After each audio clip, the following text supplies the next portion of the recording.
Hello guys, welcome to my channel. आज का topic है options. So majority of us might be related to stock markets, या फिर आप स्टॉक मार्केट से रिलेटेड कोई काम करते हो या फिर उससे जुड़े हुए हो। सो आपको ऑप्शंस के बारे में थोड़ी बहुत जानकारी होगी या फिर डिटेल जानकारी होगी। तो आज हम अपने टॉपिक पे कवर करेंगे basic conceptual understanding of what is options. बहुत सारे ऑप्शंस के टर्म्स को हम आज अंडरस्टैंड करेंगे, कैसे वो काम करता है, फंक्शंस होता है। ओके, सो लेट स्टार्ट करते हैं अपना ये सीरीज ऑप्शंस के बारे में। ओके, सो ऑप्शंस बेसिकली क्या है? ऑप्शंस एक कॉन्ट्रैक्ट होता है। ओके, ये एक फाइनेंशियल कॉन्ट्रैक्ट है जो अगर बेसिकली आप देखोगे, सो ये एक ऑप्शन जो एक कॉन्ट्रैक्ट है। ओके, जो राइट देता है बट ऑब्लिगेशन नहीं देता। सो फॉर एग्जांपल, अगर आपने कोई भी ऑप्शंस बाय किया होगा, सो आपके पास राइट है कि आप उसको एक्सरसाइज कर सकते हो फ्यूचर में जब वो आपके फेवर में होगा। अदरवाइज आप उसको एक्सपायर कर सकते हो, नो नीड टू उसको एक्सरसाइज करना। ठीक है, सो ये आपको राइट देता है बाय और सेल करने के लिए कोई भी असेट हो जो एक specific price before expiry date, I mean हम उसको सर्टेन डेट बोल सकते हैं, एक्सपायरी डेट। ठीक है, सो बेसिकली ये यूज होता है स्टॉक मार्केट में। ओके, सो अगर प्राइस मूवमेंट से आपको सेफ गार्डिंग चाहिए तो ये उसके लिए यूज होता है। सो आप प्रॉफिट कमा सकते हो। ठीक है, हेजिंग के लिए यूज होता है। अगर कोई रिस्क है प्राइस की वजह से, आपको लगता है उसका प्राइस ऊपर नीचे होगा, तो आप उसको हेजिंग टूल के यूज की तरह भी यूज कर सकते हो एक्चुअली। ठीक है, बहुत सारे लोग जो स्पेकुलेटर्स होते हैं, हेजर्स होते हैं, वो ये सब इनकम यूज करते हैं, एक्स्ट्रा इनकम अर्न करने के लिए ऑप्शन होगी। ठीक है, रिटेल इन्वेस्टर वैसे तो यूज नहीं करते ये ऑप्शंस, बट बहुत सारे लोग इंडिविजुअल भी स्टॉक मार्केट में ऑप्शंस के टाइम पे यूज करते हैं। ठीक है, अपने इंडियन स्टॉक मार्केट्स हो गया वहां पर। सो सो बेसिक रीजंस क्या है स्टॉक में यूज करने के लिए ऑप्शंस का? फर्स्ट, ठीक है, वो प्राइस मूवमेंट की वजह से प्रॉफिट के लिए यूज करते हैं, और हेजिंग के लिए यूज करते हैं, and some guys use for financial institution use for generating income. ठीक है, ये बेसिक पर्पस है स्टॉक मार्केट में ऑप्शंस को यूज करने का। ओके, ये मैं आपको एग्जांपल के साथ एक्सप्लेन करता हूँ ऑप्शंस एक्चुअली वर्क कैसे करते हैं। आप कंसिडर करो, आप कोई एक डील है आपके पास, रिजर्व लाइक रिजर्व कर रहे हो आप कोई डील को। ठीक है, option is like a reservation deal, आप अपने आप को सेव कर रहे हो। ठीक है, फ्यूचर आउटकम से। ठीक है, आपको पता नहीं आप फ्यूचर में क्या होने वाला है। सो अगर कोई फॉर एग्जांपल कोई एसेट है ए, ठीक है, उसका प्राइस फ्यूचर में बढ़ भी सकता है और डाउन भी हो सकता है। सो आपको ये प्राइस मूवमेंट जो है उसके अगेंस्ट आपको सेफ गार्ड चाहिए, तो आप ऑप्शन में एंटर कर सकते हो। ठीक है, वो आपके ऊपर, आप बाय ऑप्शंस को, आई मीन पुट ऑप्शन लेना है या फिर कॉल ऑप्शन लेना है, वो आपके ऊपर है। सो दो टाइप के ऑप्शन होते हैं, कॉल एंड पुट। ठीक है, इसको आगे नेक्स्ट स्लाइड में हम पढ़ेंगे डिटेल में। तो अभी एग्जांपल में हम देखेंगे, अगर फॉर एग्जांपल हम आप आज के टाइम पे 1000 रुपये देके एक रिजर्व कर लेंगे राइट कि बाइक को मैं नेक्स्ट मंथ परचेज कर लूंगा 90,000 पे। ठीक है, मैंने आप क्या किया है अभी, आज आज करंट डेट पे मैंने बुक कर लिया। ठीक है, बुक मतलब मैंने उसको रिजर्व कर लिया। ओके, अब क्या हो रहा है, अगर उसका प्राइस बढ़ गया, फॉर एग्जांपल बाइक का प्राइस 100 एंड मतलब 1,10,000 हो गया। ठीक है, सो क्या हुआ, हमने उसको 90,000 पे फिक्स करके रखा हुआ था कि हम 90,000 पे ही बाय करेंगे। अब उसका प्राइस 1,10,000 हो गया, तो हमारे लिए वो वर्थ है। ठीक है, तो वो ऑप्शंस जो हो गया वो हमारे लिए वर्थ, हम उसको आई मीन उसको एक्सरसाइज कर सकते हैं, उसको आप एक्सरसाइज कर सकते हो। ओके, तो ये जो हमारा ऑप्शन है तो हमारे लिए वर्थ हो गया, तो हम उसको एक्सरसाइज कर सकते हैं। ठीक है, ठीक है, अगर उसका प्राइस 80,000 हो गया, नेक्स्ट मंथ में हमने 90,000 पे फिक्स कर रखा था, अब वो 90,000 हो गया, 80,000 हो गया, सॉरी, हम उसको इग्नोर कर सकते हैं। ठीक है, हम नहीं जाएंगे, उसको नहीं परचेज करेंगे, या फिर वो बाइक को हम लेंगे ही नहीं, क्योंकि वो 90,000 में हमने फिक्स करके रखा हुआ था, मार्केट में वो 80,000 पे मिल रहा है, तो मैं क्यों एक्सरसाइज करूंगा अपना राइट। ठीक है, वो कॉन्ट्रैक्ट क्यों एक्सरसाइज करूंगा, तो मैं उसको एक वर्थलेस जाने दूंगा, नहीं करना है मेरे को एक्सरसाइज। ठीक है, तो जो भी मैंने प्रीमियम पे किया था, प्रीमियम मतलब बुकिंग अमाउंट, वो मेरा लॉस हो जाएगा। ठीक है, अगर मैं उसको एक्सरसाइज नहीं करूंगा। So this 1,000 is called premium. आप ये जो ऑप्शंस के अंदर एंटर करने का आप फीस पे करते हो, उसको हम प्रीमियम बोलते हैं। ठीक है, आई होप ये स्लाइड में आपको बेसिक अंडरस्टैंडिंग मिल गया, ऑप्शंस काम कैसे करता है, वर्क कैसे करता है। ठीक है, अब ऑप्शन कितने टाइप के होते हैं, बेसिकली जैसे मैंने आपको बोला था पिछली स्लाइड में कि ऑप्शंस दो टाइप के होते हैं, एक कॉल ऑप्शन और एक put option. Call option right to buy देता है, put option right to sell देता है। ठीक है, अब ये दोनों कौन से सिचुएशन में आप एंटर करोगे। कॉल ऑप्शन जब आप एक्सपेक्ट कर रहे हो कि प्राइस ऊपर जाएगा, ओके, और पुट ऑप्शन जब आप एक्सपेक्ट कर रहे हो प्राइस नीचे जाएगा। ठीक है, सो ये बेसिक अंडरस्टैंडिंग है ऑप्शंस का। ओके, सो आई होप ये भी आपको क्लियर है। अब जो बेसिक टर्म्स होते हैं ऑप्शंस में, ऑप्शंस के जो एक टेक्निकल टर्म्स होते हैं, अभी उसके बारे में हम स्टडी करेंगे। ओके, ऑप्शन में एक स्ट्राइक प्राइस होता है। Strike price is actually agreed by और सेल प्राइस। जैसे अभी हमने 110 पे एग्री किया है, ठीक है, तो ये मेरा स्ट्राइक प्राइस हो गया। या फिर कोई भी प्राइस पकड़ लो, $80, 40, 60, वट एवर इट इज, सो वो आपका स्ट्राइक प्राइस हो गया। दूसरा टर्म है प्रीमियम। प्रीमियम जो होता है वो कॉस्ट है।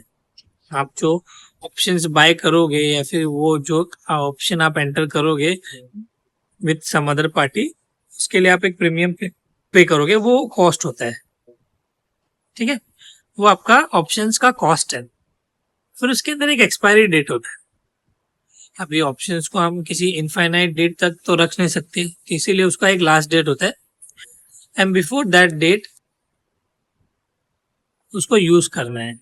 ठीक है, अगर हमने यूज नहीं किया तो वो एक्सपायर हो जाएगा, वर्थलेस। ठीक है, दूसरा है लॉट साइज।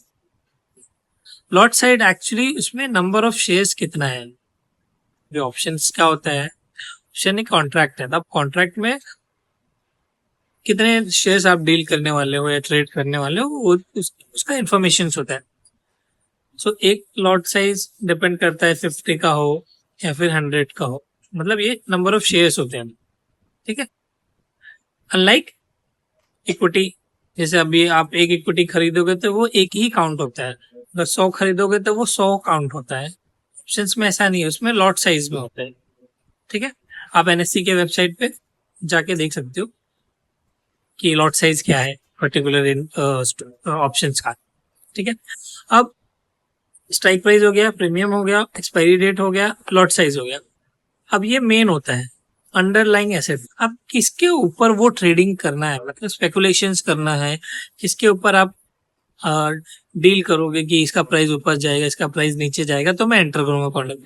वो एक या तो स्टॉक होता है या तो इंडेक्स होता है जो स्टॉक मार्केट में ट्रेड करता है। ओके, यही दो एसेट्स होते हैं, आप और भी एसेट्स होते हैं एक्चुअली, बट बेसिकली ये दो बेसिक एसेट्स है जिसके ऊपर आप ऑप्शंस ले सकते हो। करेंसी ऑप्शंस भी होते हैं जो करेंसी स्पेकुलेशन के लिए काम करते हैं। ठीक है, सो आई होप आपको बेसिक इंपॉर्टेंट टर्म्स का अंडरस्टैंडिंग हो गया है अभी, कि स्ट्राइक प्राइस क्या है, प्रीमियम क्या है, एक्सपायरी डेट क्या है, लॉट साइज क्या है, और अंडरलाइंग एसेट्स क्या होता है। ठीक है, नाउ अभी मैं आपको एक्सप्लेन करता हूँ कि कॉल ऑप्शन वर्क कैसे करता है विद डिफरेंट सिनेरियोज। ठीक है, अब कॉल ऑप्शंस के बेनिफिट्स क्या है, अगर आप कोई कॉल ऑप्शंस लेता है, क्यों लेता है, क्योंकि मुझे जरूरत है कॉल ऑप्शन की या नहीं जरूरत है, वो चेक करना है। ठीक है, फॉर एग्जाम्पल, अगर स्टॉक मार्केट में प्राइस बढ़ रहे हैं, स्टॉक्स के प्राइस ऊपर जा रहे हैं, तो ऑब्वियसली बात है हम कॉल ऑप्शन लेते हैं to benefit from rising prices. ठीक है, जैसे कोई स्टॉक है, ठीक है, ये पकड़ लो कंसिडर अभी के लिए। ठीक है, अब उसका प्राइस अगर ऊपर जा रहा है तो मैं कॉल ऑप्शन लूंगा, अगर नीचे जा रहा है तो पुट ऑप्शन होगा। ठीक है, तो सपोज उसका अभी मार्केट में प्राइस चल रहा है 100। ठीक है, और कॉल ऑप्शन जो मैंने लिया उसका स्ट्राइक प्राइस 105 है, मतलब वो 105 के ऊपर तक जाने वाला है, मैं एक्सपेक्ट कर रहा हूँ। ठीक है, तो मैं क्या करूंगा, 5 रुपया में प्रीमियम दे रहा हूँ। ठीक है, सो मैं एक कॉल ऑप्शन बाय कर लेता हूँ। ठीक है, तो ये अपना बेसिक एग्जांपल है जिसमें स्टॉक का प्राइस था, करंट मार्केट प्राइस 100 है, मैंने कॉल ऑप्शन ले लिया 105, एक्सपेक्ट कर रहा हूँ कि 105 तक जाएगा या फिर उसके ऊपर भी जाएगा। ठीक है, अब उसमें मैंने प्रीमियम पे कर दिया 5 रुपया। ठीक है, और नेक्स्ट डे फॉर एग्जाम्पल उसका प्राइस 90 हो गया। ठीक है, अभी ये स्ट्राइक प्राइस से नीचे चला गया, प्राइस स्ट्राइक प्राइस था 105, उससे नीचे चला गया 90। अब मैं एक्सरसाइज थोड़ी करूंगा 105 पे, कि वो ऑलरेडी मार्केट में मुझे 90 रुपए का मिल रहा है, तो मैं क्यों एक्सरसाइज करूं, तो ये एक्सपायर हो जाएगा, नहीं एक्सरसाइज करूंगा, और मेरा 5 रुपया जो है वो मेरा लॉस हो जाएगा। मैक्सिमम लॉस आपका प्रीमियम जो पे करते हैं वही होता है। सो ये सिनारियो में वही। ठीक है, अभी दूसरे सिनेरियो में देखते हैं। फॉर एग्जाम्पल, अगर स्टॉक प्राइस आपका 130 हो गया, ठीक है, तो वो केसेस में क्या होगा, अभी हमने उसको एक्सरसाइज करेंगे 105 पे, क्योंकि मैंने कॉन्ट्रैक्ट लिया हुआ था, ऑप्शन लिया था पुट का, सॉरी बाय का, तो मैं क्या करूंगा 105 पे ले लूंगा। ठीक है, अब उसको मैं 105 पे लूंगा, 130 का चल रहा है अभी मार्केट में प्राइस, 5 रुपया मेरा प्रीमियम पे हुआ। ठीक है, तो टोटल प्रॉफिट कितना हो जाएगा मुझे 20 का। सो 130 माइनस योर जो अभी स्ट्राइक प्राइस चल रहा है जितने पे आपने बाय किया 105, माइनस आपने जो प्रीमियम पे किया, क्योंकि वो भी कॉस्ट हुआ, तो आपका टोटल कॉस्ट क्या होता है पता है आपको, ऑप्शंस में जितने पे बाय किया प्लस आपका प्रीमियम पहले वाला। ठीक है, ये आपका टोटल कॉस्ट होता है। आप ये मत सोचना कि अभी वो मार्केट में चल रहा है 130 का, मैंने 105 पे बाय कर लिया, सो 105 minus 130 into my lot size will be my profit ना। आपको $20, 20 रुपया पर शेयर मिल गया। अभी वो उसका लॉट साइज फॉर एग्जाम्पल 50 हुआ, तो इंटू 20 आपको प्रॉफिट हो जाएगा 1000 का। ये आपका टोटल प्रॉफिट हो गया ये ऑप्शंस में एंटर करने से। ओके, सो आई होप आपको अंडरस्टैंडिंग हो गया है कि ऑप्शंस वर्क कैसे करता है और कॉल ऑप्शंस कैसे वर्क करता है, उसमें प्रॉफिट कब बनता है, लॉस कब होता है। ठीक है, now what is put, put basically आपके कॉल का अपोजिट हो गया। अगर प्राइस बढ़ रहा है तो हम कॉल लेते हैं, अगर प्राइस डाउन जा रहा है तो हम पुट ऑप्शंस लेते हैं। सेम एग्जांपल, बेनिफिट कब होगा, जब प्राइस नीचे गिरेगा। ठीक है, 100 का था, हम सोच रहे कि 95 पे जाएगा, तो 95 का स्ट्राइक प्राइस पे हमने वो एंटर कर लिया, पुट ऑप्शंस ले लिया, और 4 रुपये मैंने फॉर एग्जाम्पल प्रीमियम पे कर दिया। ये प्रीमियम जो है मार्केट डिसाइड करता है, हम कोई फिक्स अमाउंट नहीं ले सकते एक्चुअली। ठीक है, सो ये मेरा एग्जाम्पल था। ठीक है, अभी स्टॉक का प्राइस ना 70 हो गया, तो 95 से 70 हो गया, so what do you think, profitable है या नहीं है। हमने पुट लिया था, पुट में क्या एज्यूम किया था कि प्राइस नीचे गिरेगा, सो 95 100 था स्टॉक का प्राइस, हमने बोला कि 95 या उससे बिलो जाएगा, तो वो 70 पे चला गया, सो सो पुट ऑप्शन वर्थ हो गया। ठीक है, तो सेम कैलकुलेशन, 95 मेरा करंट मार्केट प्राइस हो जाएगा, सॉरी स्ट्राइक प्राइस हो गया, जितने पे मैं बाय करूंगा, करंट मार्केट प्राइस हो गया 70, 4 रुपये आपने प्रीमियम दिया था, टोटल हो गया 21, सो आपको 21 पर शेयर प्रॉफिट हो गया। ठीक है, अगर लॉट साइज 50 है इंटू 21, सो आपको जो भी प्रॉफिट होएगा वो हो जाएगा यहाँ पर। ठीक है, ये आपका प्रॉफिट हो गया इतना अमाउंट का। अगर स्टॉक प्राइस ऊपर चला गया 100 है करंट मार्केट प्राइस, तो उसका 120 हो गया। सो कोई हमें ना जरूरत नहीं उसको लेने का, क्योंकि आपने कितने पे सोचा था कि 95 पे मिलेगा, उससे नीचे थोड़ा ऊपर चला गया तो वर्थलेस हो गया आपको, तो एक्सपायर हो जाएगा, आपको उसको एक्सरसाइज करने का जरूरत नहीं है। सो जो प्रीमियम पे किया रहेगा वो आपका टोटल लॉस हो जाएगा ये केस में भी, ठीक है। So in both the cases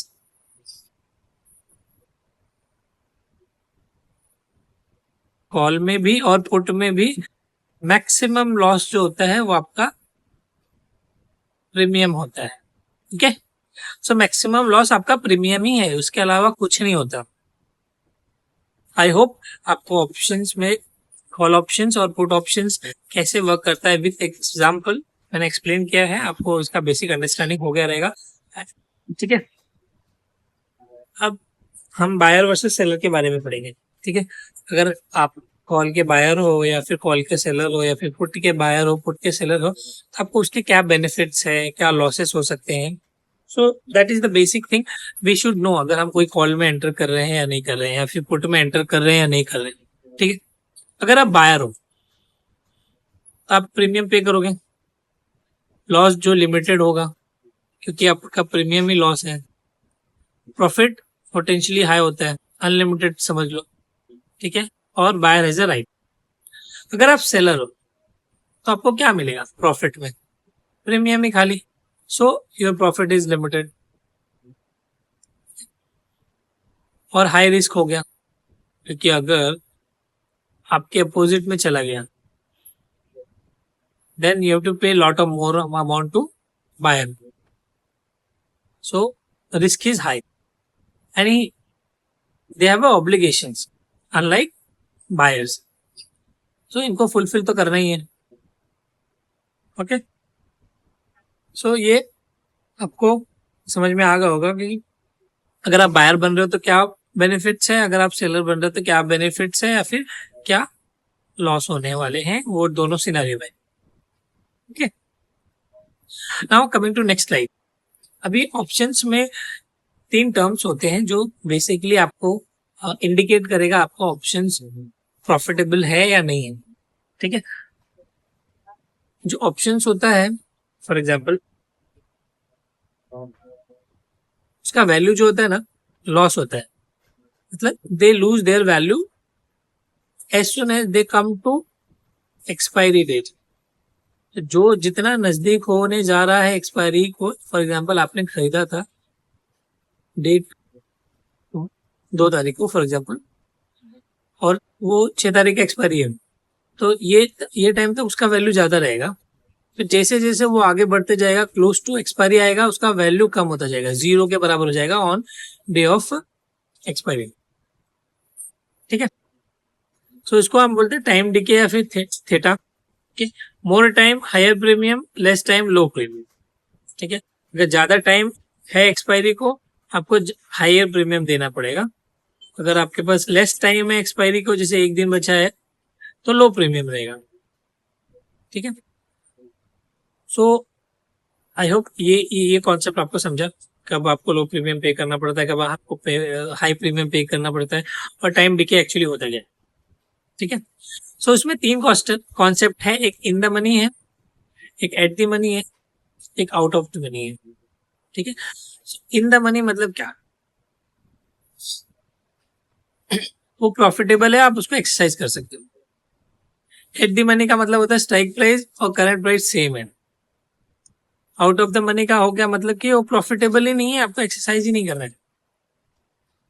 अगर strike price is greater than current price तो क्या लगता है, इन द मनी है, एट द मनी है, और out of the money, out of the money हो जाएगा ना। करंट मार्केट प्राइस कम है आपसे स्ट्राइक प्राइस से, तो आप करंट मार्केट से खरीदोगे ना, आप एक्सरसाइज थोड़ी करोगे। सो वो आउट ऑफ द मनी हो गया। सो जब strike price less than current price होता है तब वो इन द मनी हो जाती है, अगर वो इक्वल है तो एट द मनी, और वो अगर ग्रेटर देन है करंट प्राइस तो आउट ऑफ द मनी हो जाएगा, ठीक है। आई होप आपको मनीनेस का मीनिंग समझ गया है कि कब वो वैल्यूएबल है, कब वो वैल्यूएबल नहीं है। सॉरी। अब ट्रेडर ऑप्शंस को यूज क्यों करते हैं? ठीक है। पहला तो हेजिंग के लिए यूज करते हैं। अगर मार्केट क्रैश हो रहा है या फिर वो मार्केट डाउन चल रहा है तो वो टाइम पे हेजिंग के लिए यूज करते हैं। दूसरा है स्पेकुलेशंस के लिए, बेट करने के लिए हो गया। ठीक है, कि थोड़ा सा प्रॉफिट कर लेंगे, ऊपर नीचे जाएगा। और तीसरा है इनकम जनरेशन के लिए, जैसे उन्होंने पुट ऑप्शन भी लिया है, कॉल ऑप्शन भी लिया है, दोनों को कवर करके थोड़ा सा पैसा कमा ले, प्रॉफिट कमा ले। कॉल भी ले लिया है, पुट भी ले लिया है। तो कॉल ऊपर गया तो इसमें प्रॉफिट हो जाएगा, इसमें जो लॉस हुआ, फॉर एग्जांपल इसमें प्रॉफिट हुआ 2000 का, इसमें लॉस हुआ 1000 का, ऑफसेट हो गया, 1000 का प्रॉफिट हो गया। अगर मार्केट ऊपर चला जाता, यहाँ पे 2000 का लॉस हो जाता, यहाँ पे फॉर एग्जांपल 4000 का प्रॉफिट हो जाता, तो 2000 का प्रॉफिट हो गया। तो ओवरऑल ये एक स्ट्रैटेजी है जिसमें आप दोनों बाय करते हो, सो दैट आपको नेट इम्पैक्ट एटलीस्ट प्रॉफिट में हो। ठीक है। अभी हमने प्रीवियस स्लाइड में कैसे एग्जांपल्स देखे थे, सेम एग्जांपल है, बट इस बार हमने इंडियन मार्केट्स का लिया एग्जांपल। ठीक है। फॉर एग्जांपल रिलायंस का स्टॉक है, 2500 पे ट्रेड कर रहे हैं, तो मैंने एक कॉल ऑप्शन ले लिया, स्ट्राइक प्राइस ले लिया ये। ठीक है, हम अज्यूम कर रहे हैं उसका प्राइस ऊपर जाने वाला है, 2600 के ऊपर जाएगा तो प्रॉफिटेबल हुआ, नहीं गया तो हमारे लिए लॉस हो जाएगा, हम प्रीमियम जो भी दे रहे हैं वो चला जाएगा, हमारा लॉस हो जाएगा। ठीक है। अब लॉट साइज क्या है, 250। अब कैलकुलेशन दिखाता हूँ मैं आपको। स्टॉक प्राइस ऊपर चला गया, ठीक है, तो मैं स्ट्राइक प्राइस पे बाय कर लूंगा, तो जो डिफरेंस आया वो 40 का हुआ। अब पर शेयर में आप प्रॉफिट कितना होगा, 250 का था। ठीक है, मतलब लॉट साइज हमारा 250 है, तो 2750 और ये 2600 जिससे हमने बाय किया था, और हमारा प्रीमियम भी इंक्लूड करेंगे उसमें, तो टोटल प्रॉफिट मुझे 110 का हो रहा है। सो 110 इंटू 250, तो मेरे को 27,500 का प्रॉफिट हो गया एट वन शॉट। ठीक है, total profit. So I hope ये एक्सप्लेन आई मीन ये ऑप्शंस का जो एग्जांपल है आपको भी बहुत ही क्लियरली तरीके से समझ गया होगा। ठीक है। अब रिस्क क्या होते हैं ऑप्शंस में? पहला है कि आप एंटायर प्रीमियम लॉस कर सकते हो, और अगर आपने सोचा है कि नहीं आज नहीं देता हूँ, नेक्स्ट डे पे इसको क्लोज करता हूँ, या फिर नेक्स्ट डे पे आई मीन उसको रोल फॉरवर्ड करते जा रहा हूँ, यूजुअली हम उसको बोलते हैं कैरी फॉरवर्ड, तो उसका वैल्यू कम होता जाएगा क्योंकि वो नियर टू एक्सपायरी हो रहा है। ठीक है। एज ए सेलर आपको क्या हो सकते हैं, हमने बायर के बारे में बात कर ली। सेलर हम अनलिमिटेड लॉस ले सकते हैं, और हमको बहुत सारे मार्जिन मनी का रिक्वायर होगा उसको फिल करने के लिए। ठीक है। सो बायर के लिए लिमिटेड लॉस है और सेलर के लिए unlimited loss. Coming to next slide. अब ऑप्शंस में बहुत सारे स्ट्रैटेजीज होती हैं। ऑप्शन के स्ट्रैटेजी से मैंने आपको एक बताया था, पुट भी बाय कर लिया, कॉल भी बाय कर लिया। ठीक है, तो ये स्ट्रैटेजी हो गया, ये आपका पर्पस भी। अगर मैं लॉन्ग कॉल ले रहा हूँ तो मैं सोच रहा हूँ बुलिश, मतलब प्राइस ऊपर जाएगा। If I am taking long put, that means I am expecting price will go down. Okay. अगर मैं कवर्ड कॉल ले रहा हूँ, जो मैंने अभी आपको ये एक्सप्लेन किया, मैं इनकम जनरेट करने के लिए ले रहा हूँ। अगर मैं प्रोडक्टिव पुट ले रहा हूँ, दैट मीन्स मैं हेजिंग के लिए ले रहा हूँ कि मेरे को लॉस नहीं होना चाहिए फ्यूचर में। स्ट्रैडल करके भी एक कॉन्सेप्ट है, वो वोलेटिलिटी से जो प्रॉफिट गेन करना हो उसके लिए होता है। आयरन कॉन्डोर भी एक ऑप्शन स्ट्रैटेजी है, जो रेंज बाउंड मार्केट्स होते हैं, ये पर्टिकुलर रेंज से ये पर्टिकुलर रेंज, उसके अंदर प्रॉफिट के लिए हम यूज करते हैं। ठीक है। नाउ आई होप ये जो कॉन्सेप्ट है आपको ऑप्शंस के बारे में क्लियरली मैंने एक्सप्लेन किया था, आपको समझ चुका होगा। अगर कोई भी डाउट्स हो, कुछ भी नहीं समझा हो, आप कमेंट मेरे को दे सकते हैं, I will explain you later comments में, या फिर मैं एक नेक्स्ट चैप्टर लेके आऊंगा उस पर एक्सप्लेन कर सकता हूँ। ठीक है। सो फाइनल समरी में आपको दे देता हूँ। कॉल क्यों यूज करते हैं जब हमारा बुलिश व्यू हो, पुट क्यों यूज करते हैं जब हमारा बेरिश व्यू हो। ठीक है, बायर का रिस्क जो होता है वो बहुत ही लिमिटेड होता है, सेलर का रिस्क जो होता है अनलिमिटेड हाई होता है, वेरी हाई। ठीक है, सो पावरफुल टूल है ये जब आप प्रॉपर स्ट्रेटेजी के साथ एंटर कर रहे हो और डिसिप्लिन और रिस्क के साथ एंटर कर रहे हो, अदरवाइज लॉस होता है इसमें। Almost 90% people lose in options because of no strategy। okay? कोई स्ट्रैटेजी नहीं होती है, ऑप्शंस में एंटर कर लेते हैं, सोचते हैं कि प्राइस मोमेंट पे मैं गेन कर लूंगा ना, ऐसा होता ही नहीं है। सो 90% लोगों को लॉस होता है। ठीक है, आई होप आपको ऑप्शंस के बारे में समझ गया, ऑप्शंस के बेसिक कॉन्सेप्ट समझ गए। ठीक है, thank you for watching, please subscribe, I will be coming with more videos.